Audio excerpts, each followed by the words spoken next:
قصة عجيب وكشة عبد الواحد بن زيد نيل أورنجري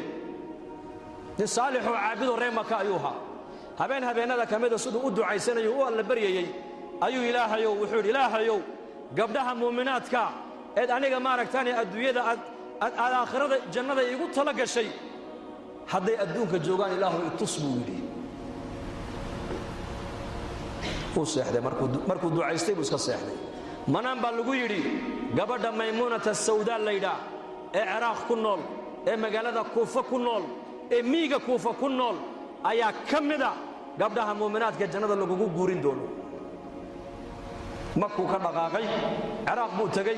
مقالة كوفو يمدي dadkiibu waraystay markaas loo sheego leeyri wartaasi waato macduurada oo dadka ma soo dhex gasho magaalada dibadeeda xoolo ku dhaqata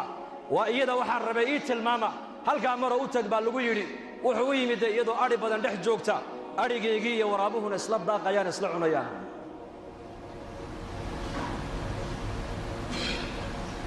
markaasay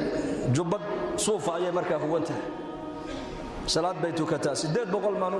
malan kitaabka inaan ka arko subaxdu kaliya 800 rakacaytu kata way ka baxda way tukata way xirata way tukata marka bay dareentay qof bini aadana inuu meesha soo dhawaado ariga soo dhex galay salaadii bay khafiifisay kolka salaadii ka baxday ayay ku tiri ibn ziyad ibn zayd bay ku tiri ballankeenu halkan maahina waa aakhire iska soo bay ku tiri wallahi yaabay magaciisina way sheegtay muraadku socdana way sheegtay arigeegiina uu eegaayo waraabihiba iska dhex socdo oo la cabayo oo la daaqayo oo dhex jooga wuxuu ina zaydina nahay oo arinka u socda ayaa ku sheegay waxay tiri xadiiskii nabiga maadin lowday inna al-arwah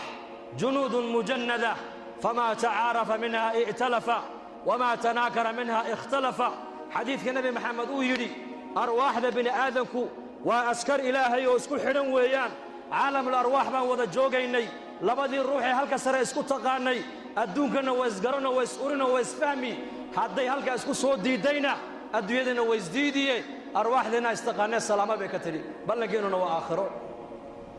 سؤال كلامك ويدي بكتري السؤال هذا كان السؤال قابل أريقا كان ورابو كاعوني ما يمحاتكو آخر دي بولي بليشيك وعيتري هل يابن أنيقو إله خالقا ربكي حريركي naga dhaxeeyay baan adkaystoon hagaajistay labada xiriirkii ka dhaxeeyeen ilaahay ba hagaajiyay inaku maanta diin marka la hadal qaado waxaan u haysanaa diinta manfaacadeedu inay aakhiro u taalo bas